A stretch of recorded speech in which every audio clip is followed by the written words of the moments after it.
Chapter 14. And we're going to look at verses 12 to 14. Verse number 12. Art thou fallen from heaven, O Lucifer, son of the morning? How art thou cut down to the ground, which didst weaken the nations? So who are we talking about? Satan. Satan. All right. Verse 13. For thou hast said in thine heart.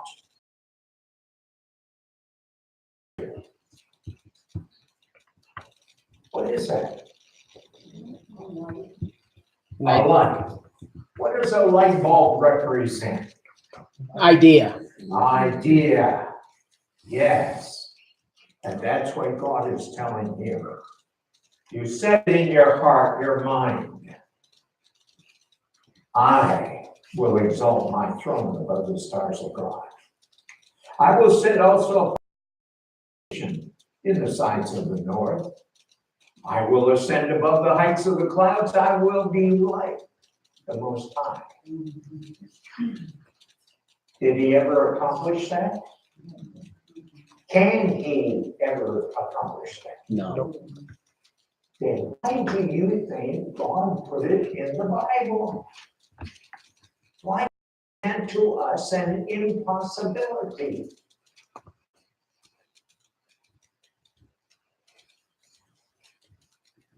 No answers to that either.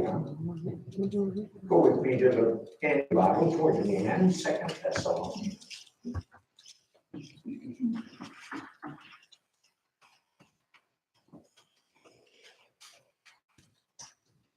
Let's look at chapter 2.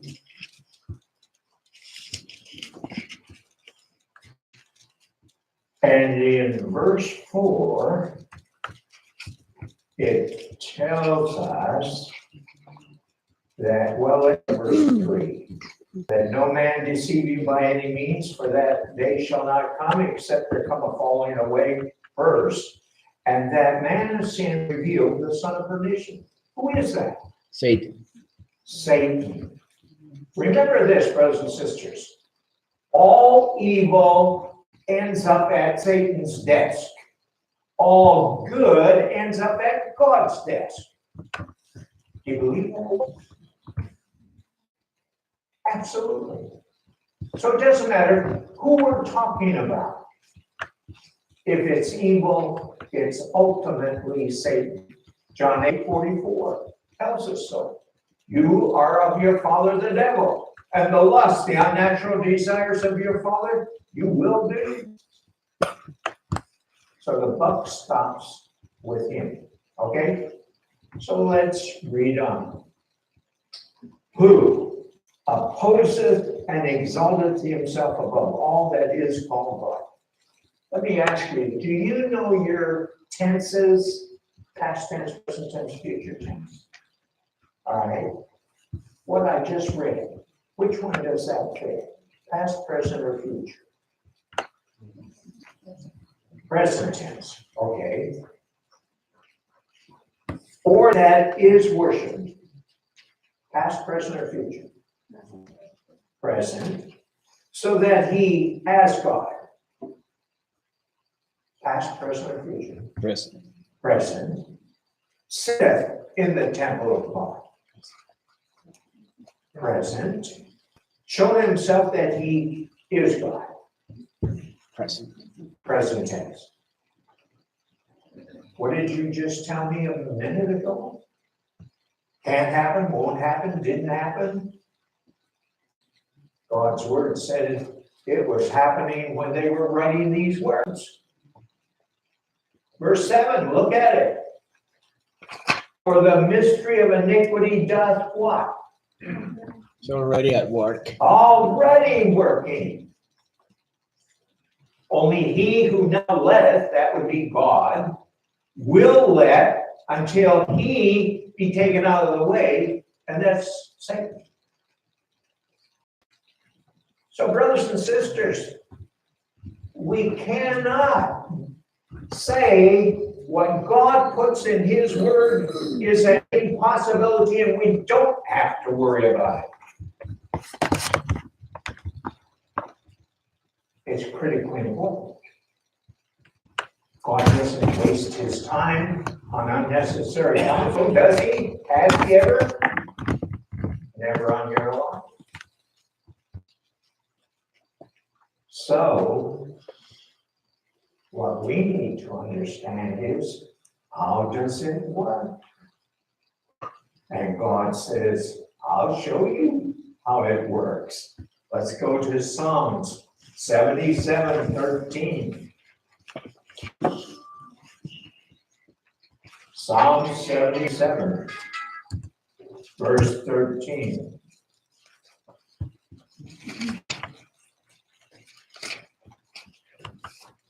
And there it says, thy way, O God, is where? In the sanctuary. Who is so great a God as our God?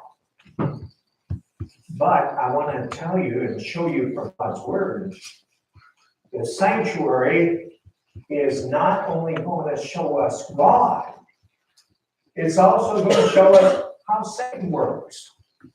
Let's go back to Psalm 73 and look at verse 17. What's the first word in verse 17? Until. Would it be admissible to add the word not to make the sentence complete for us? Not until I went into the sanctuary of God did I then understand who's in. There. Who's the there? Verse 3. The foolish and the wicked. Who are the foolish and the wicked? They are the children of Lucifer, John 8:44. So it brings us right back to the fact that God reveals his way in the sanctuary, and God exposes Satan's way in that same sanctuary. Not until I went into the sanctuary of God did I then understand Satan's way. So we're going to look at that tonight because it is critically important. Now, there are three types of sanctuaries. Do you know them? Three types. In Exodus 25, verse 8, God said, let them make me or build me a sanctuary that I may dwell among them. What is that one? Acts 7:38. It is the church in the wilderness. The church. So the first one is the church. His first choice. Second one, Matthew 18:20. Where two or three are gathered in his name, where is he found? God. Where? In the midst. Primarily talking about homes, but it can include corporate meetings. And then the third one, 1 Corinthians 6:19, 1 Corinthians 3:16 and 17. You're not that your what? Body is the temple of God, and the Spirit of God dwells in you. So here we have three choices that Lucifer can be found in. All three have a common thread woven through them. Churches are made up of what? People. Individually, you are known as a church what? Member. Yeah, a church member. Homes are made up of family members. Bodies are made up of members. For Remember, we looked at that, Romans 6:13. Neither yield ye your members as instruments of unrighteousness unto sin, but yield ye yourselves unto God, and your members as instruments of righteousness unto God. It is through the members that Satan's mission is accomplished. Now, how does Satan gain control, gain access, get the one thing he wants?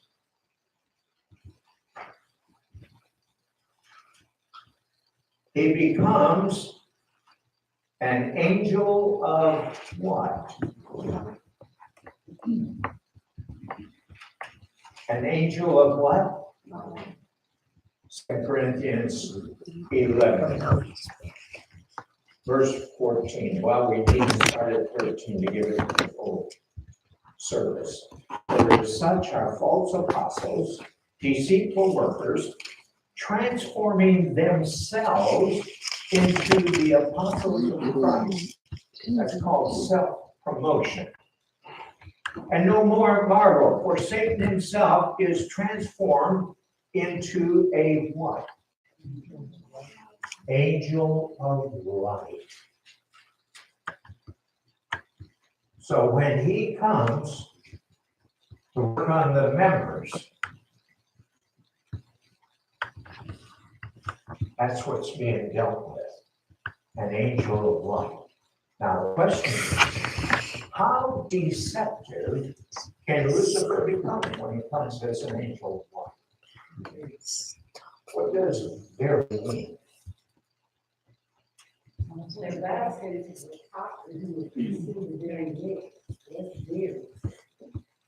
Who are the very elect? Huh? God's people. Do you think it can go any higher than God's people? Well, yes, when he was in heaven. How about here on earth?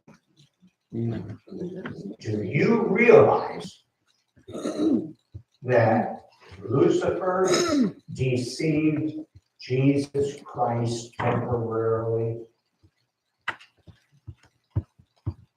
When Jesus was in the wilderness of temptation, who came to him? Angels. Angel.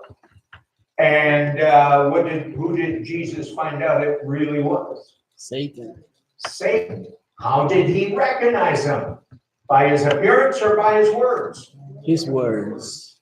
Which comes first, appearance or words? Words. Appearance. Appearance. Yeah, my mouth has to get there before it can speak. So we read in Heavenly Places 3:50. It was by his words, not by his appearance, that the Savior recognized the enemy. If Lucifer had kept his mouth shut, he got along well. He had to open it up. Kind of like fishing. A fish keep his mouth shut and never get caught. But here we see that the deceptive power of Lucifer is strong. Now, Lucifer works from three different principles. Three different ones. We're going to look at them tonight. And we're going to begin with the first principle, that he always goes to the physical to get to the spiritual. Now, he is following a biblical principle, but he's twisted it. He's perverted it.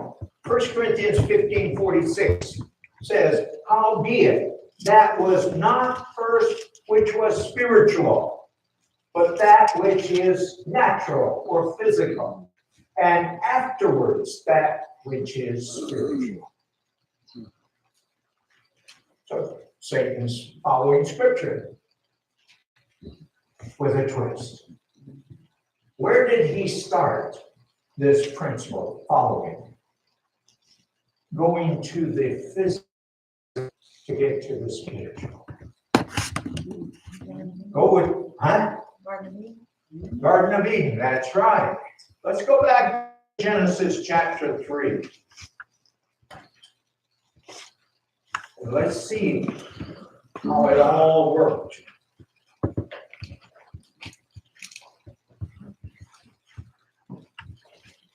Genesis 3, let's start with verse number 4.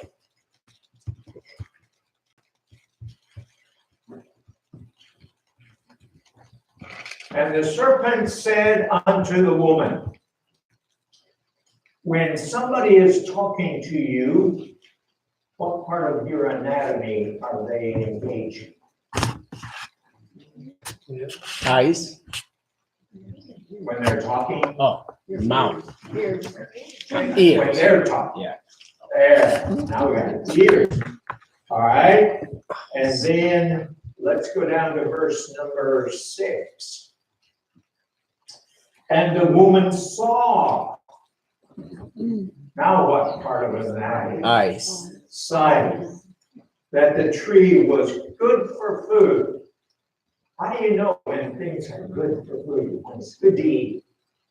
I sat down at the table to the most beautiful meal you ever want to see, and look in it and yeah, can't stand it. What's happening? Taste. What do you need to have functioning to taste good food? Huh? Smell. That's right. Smell and taste. Yeah, when your senses are clogged up, yeah, sinus. So, that the tree was good and that it was pleasant for the eyes, a true tree to be desired. She took of the fruit. Now what? Gosh. And did eat. Taste. What's that called? Fine. Yes. And then what happened after he went to the physical? In verse 7. And they both knew that they were what? What had they been wearing? Robe of righteousness, a robe of innocence, a robe of Christ covering. And so here is one of the principles that Satan works from. Now, in the Bible, 1 Corinthians 6:19, it says what? Know you not that your what? Body is the temple of God, who dwells in you? Holy Spirit. Spirit of God, God the Spirit. And so we are instructed by those statements in 1 Corinthians 3:16, 17, to look at our bodies as the temple, the sanctuary. That's what little Gracie has been trying to teach us. Tonight, we're going to learn some more. And the connection between the sanctuary and the body is as real as you sitting in your pew tonight. God wants us to see the correlation because it is the one article where he can show us truth and falsehood. I'll just give you an insight to that statement. In Matthew 24:14, Jesus was talking to his disciples. And when he got to verse 15, he says, when you see the abomination of desolation spoken of by Daniel the prophet, stand in the holy place. Whoso readeth, let him understand. Daniel was pointing out a counterfeit system, the system of Satan through the sanctuary. But in order to understand the counterfeit system, you have to understand the truth, right? I mean, the people at the mint who identified false money, counterfeit bills, do they sit there studying the counterfeit? Oh, well, let's see, did he mark that right? Or do they study the truth and immediately recognize the false? That's what we do. We are to study the truth and recognize the false, not study the false and get confused. So here, Satan is coming in with a counterfeit. And we want to look at that by comparing this sanctuary and this sanctuary. Because there is a statement in the Spirit of Prophecy that says, in a marvelous or fearful, is what that word marvelous means in this setting. In a fearful manner will he, Satan, affect the bodies of those inclined to do his bidding. Now, how can I be a Christian and be inclined to follow the devil? My people are destroyed for a lack of what? Vision. Knowledge.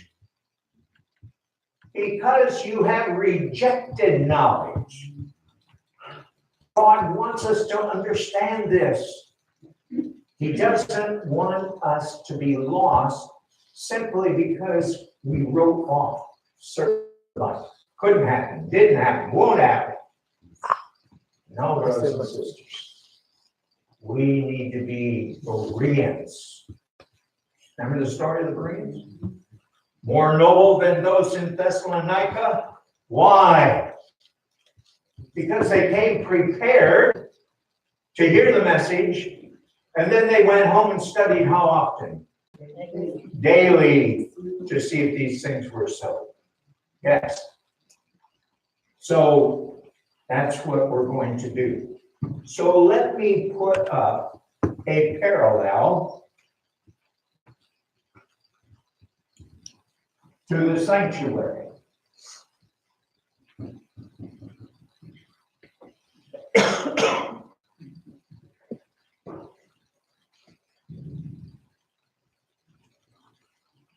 This is from a 2-volume set of books. And if you don't have them in your home, I would get up to the ABC and purchase them. Mind, Character, and Personality. Because that's where the battle is. The members. That's where he's after. The body is a most important medium through which the mind and the soul are uplifted for the building of character, development of character. Hence it is that the adversary of souls directs his temptations to the enfeebling and degrading of the physical powers. His success here means the entire surrender of the being to evil. He always goes to the physical to get to the spiritual. Now, through what is he working? How is his mission accomplished? With the members. Through the members. And what are Your members, they are your mind faculties.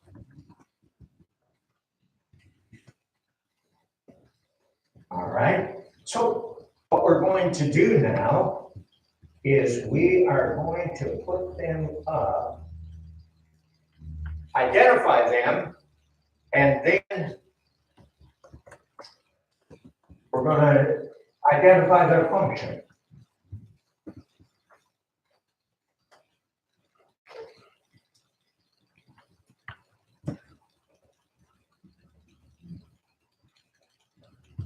Brainstem, they're all color coordinated except one, and I'll show you that one.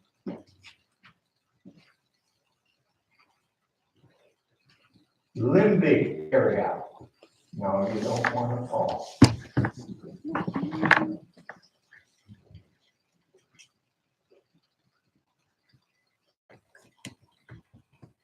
If you wouldn't mind, go back in the back, and that blue suitcase, there's a clip, and we'll clip it up. All right?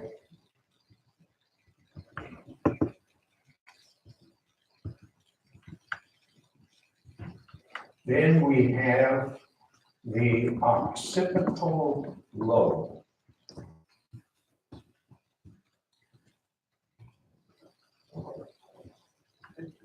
We're going to have to clip him first.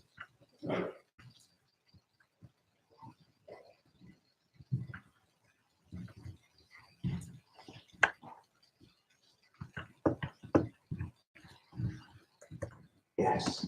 Thank you.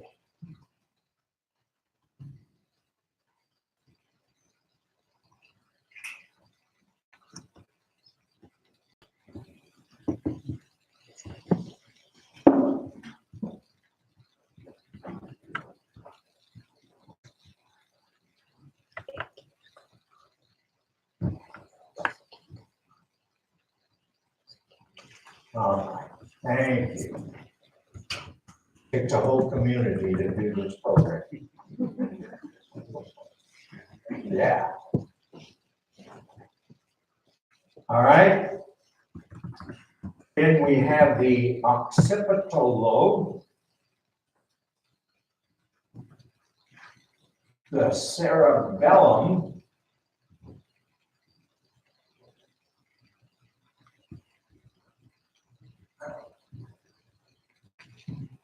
and the hypothalamus.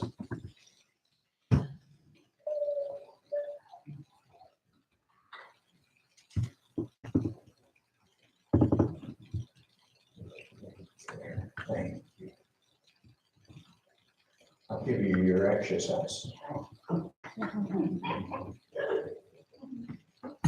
And then we have the frontal lobe. Here are your members. Now, let's see if we can put their function down without driving them off.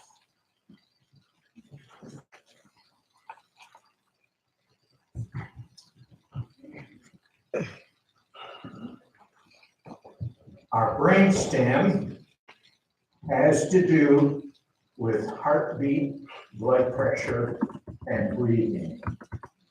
Wow.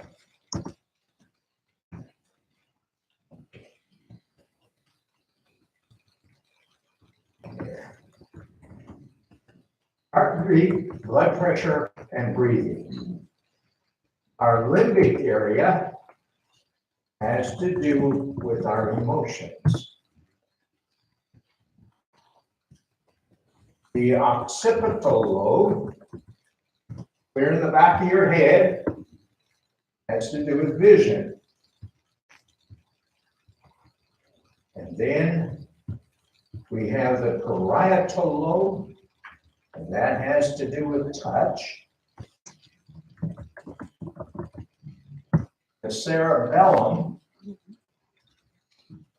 has to do with muscle coordination and balance.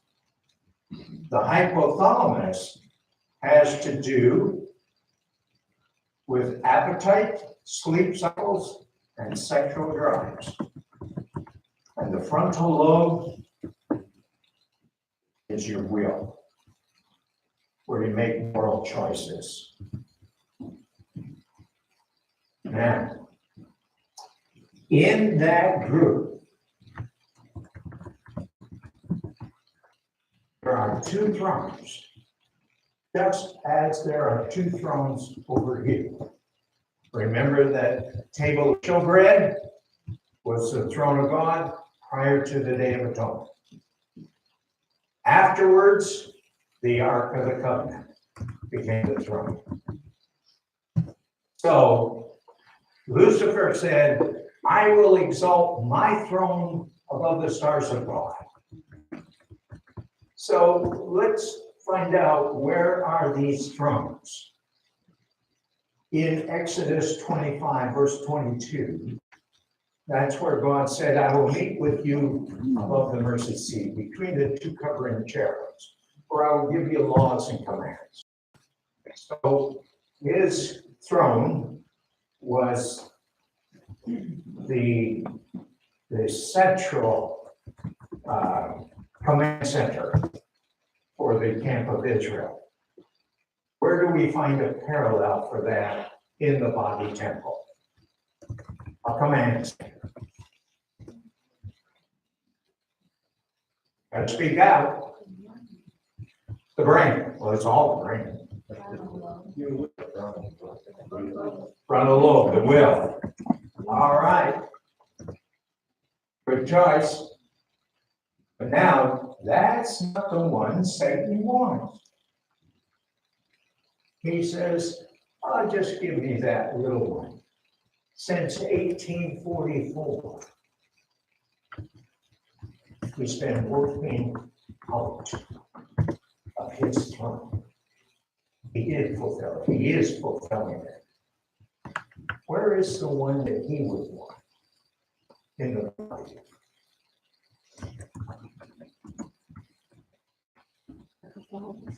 Hypothalamus. Why did you choose that? That's the one he first received Eve Through to appetite. Absolutely. And so here we see the two thrones. Now I'm going to get rid of them before they leave me. Looks like it's dead. Yes, I would love to do that permanently, I think, sometimes. They all fell on the floor. Yeah, get your head.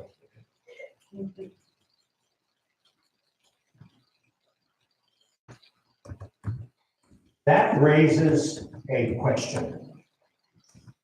But yeah, let me put those back up so that we know what's to go with that table. I think I got too high a pitch on my board.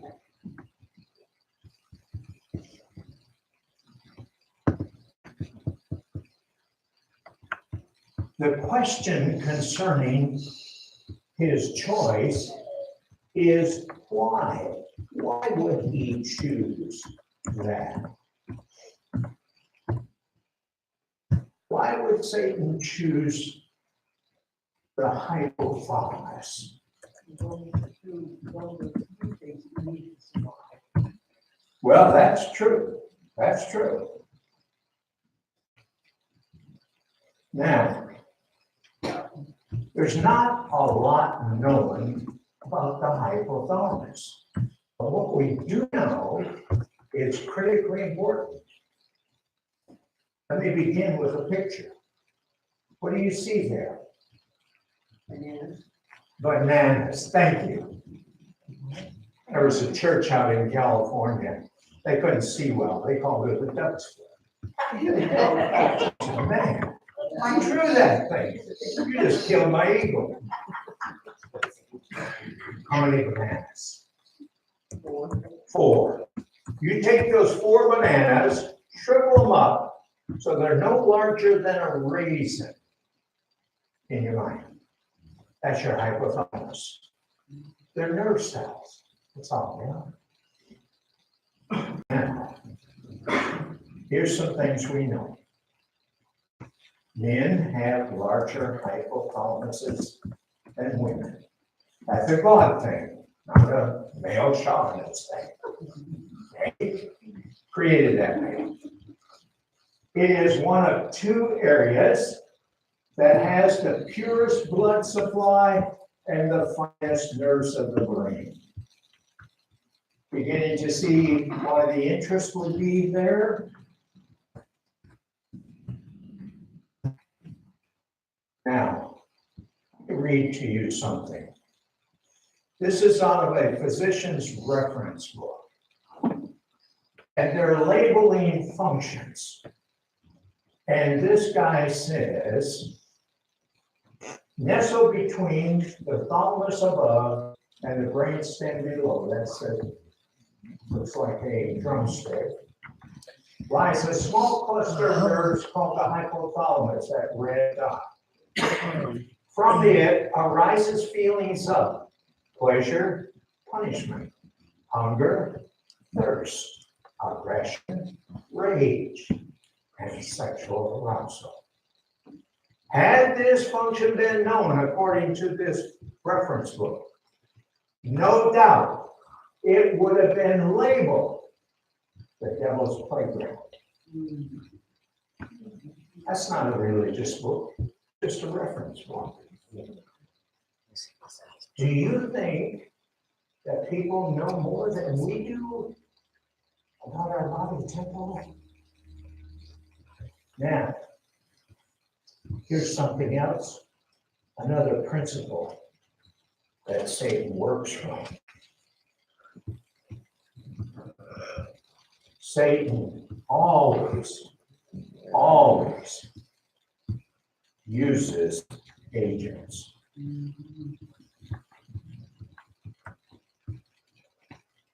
Always. How does he do that? What does he do? Now, here we read in 5 Testimony 137. Satan uses men and women as agents to solicit to sin and make it attractive. These agents he faithfully educates to so disguise sin that he can more successfully destroy souls and rob Christ of his glory. Satan is the great enemy of God and man, and he transforms himself through his agents into agents of light. Did you hear that?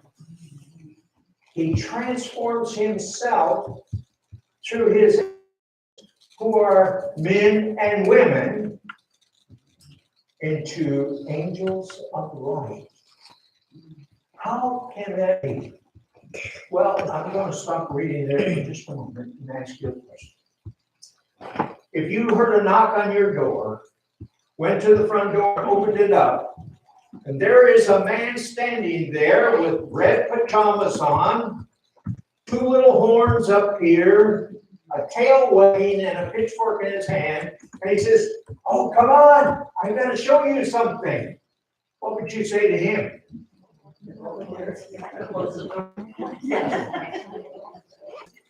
Why would you slam the door and say no? Why wouldn't you want to follow him? What? Because you recognized him, amen? You recognized him. But now, the other side of that same coin is, what would happen if your Sabbath school teacher came, or the pastor came, or the sanctuary teacher came, or the pianist came, and they says, "Come on, go with me"? What would you tell them? Where do you want me to go? What would be the first question? Yes, sir. You realize that even though it is somebody you know, somebody you trust, they could take you to the same place as the guy in the red pajamas. Listen, Satan has many in his employ, but is most successful when he can use professed Christians for his satanic work. Wow. And the greater their influence, the more elevated their position, the more knowledge they profess of God and his service, the more successful he use them. Whoever entices to sin is his agent.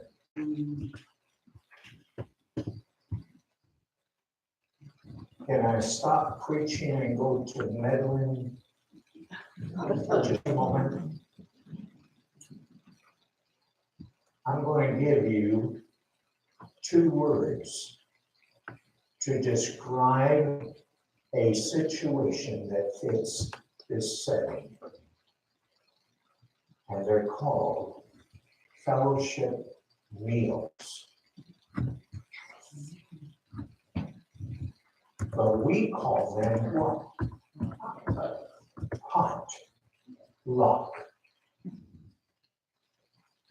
God's people reduced to potluck.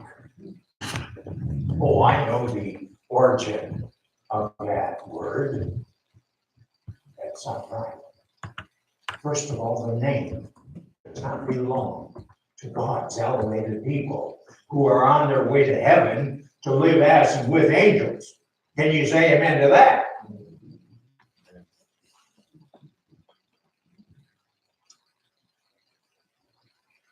But whoever entices to sin is his agent. Now, at the front of the sanctuary, can't see the one behind, but across the front here, there are what? 5 pillars. So let's put them up.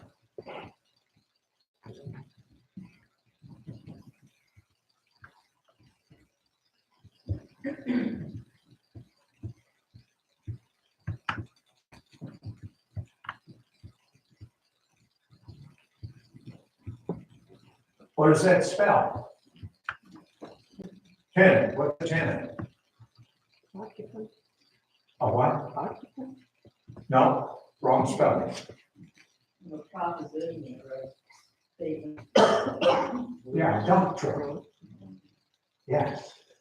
You see, when Eve went to the tree of knowledge of good and evil, did she tell God first, I don't want you in my life anymore.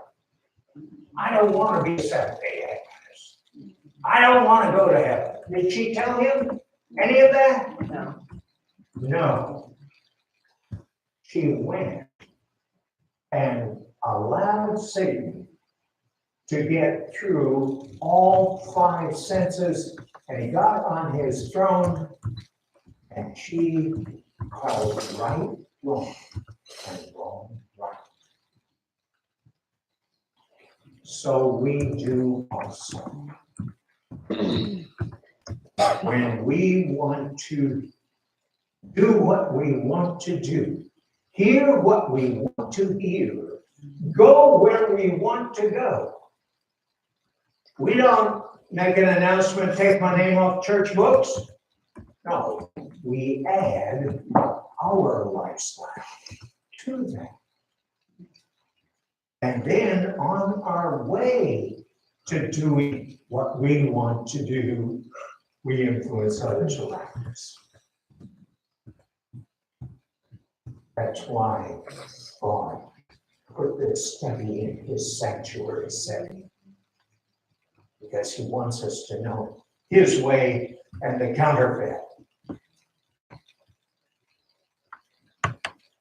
3rd Testimony 3:24 and 5:07. Without hesitation or argument, all must close and guard the avenues of the soul against evil. All must guard the senses, for these are the avenues of the soul. How many? 5. Those are the agents. This is This Day with God, page 174. Keep every approach to your heart fortified.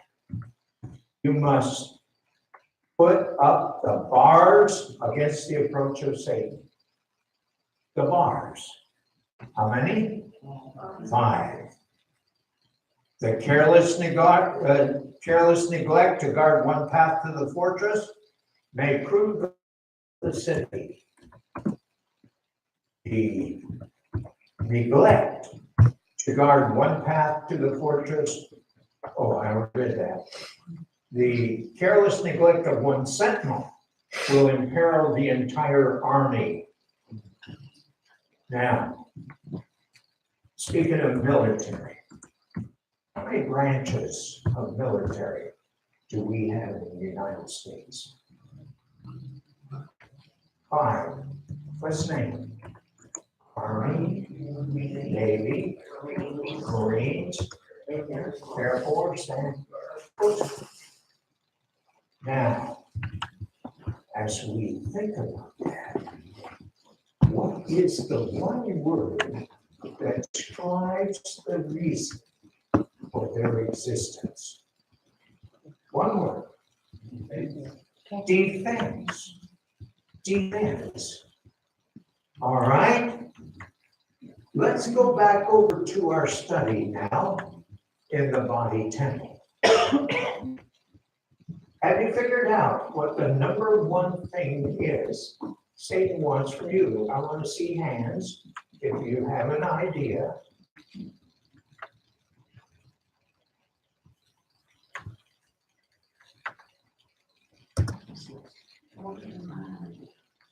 Wants your mind. Is that what he wants? You got your hand there. He only wants that to Yeah. the immune system. Your what? Immune system. Immune system. What is the immune system? The defense of your body. That's what he is after. Let's go back to Matthew 12 and let me open up those words that tell us exactly that. Matthew 12:29.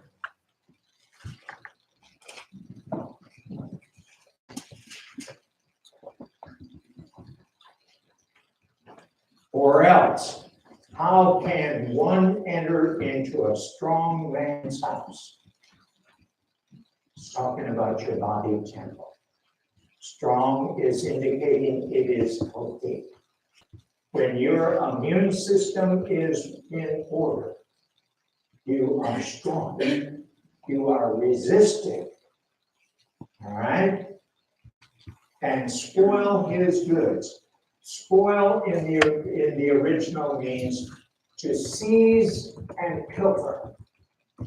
And goods means organs. So how can one enter into a healthy man's body temple and seize his organs?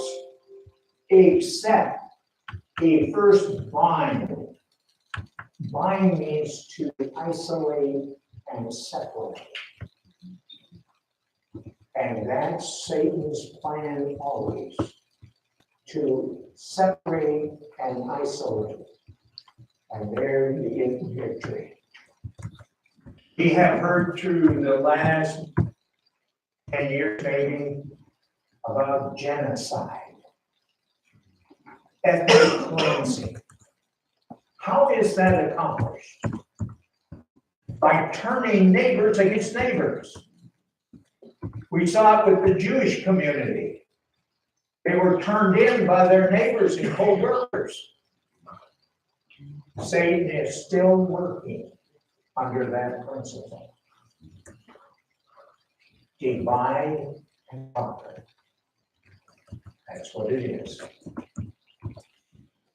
And it goes on to say,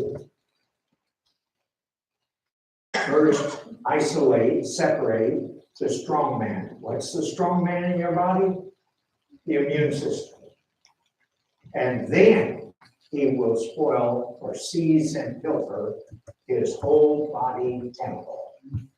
Remember that statement from Maranatha 206, that he will fearfully afflict the body of those inclined to do his bidding. And verse 30, no, not 30 here. Let's go to Luke 11. Luke chapter 11.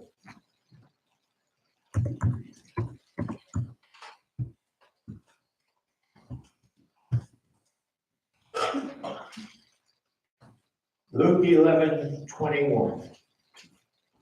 When a strong man armed, when a healthy man armed with a healthy immune system, keepeth his body, his palace, his goods, his vessels and organs are in peace. But when a stronger than he shall come upon him, what would that be?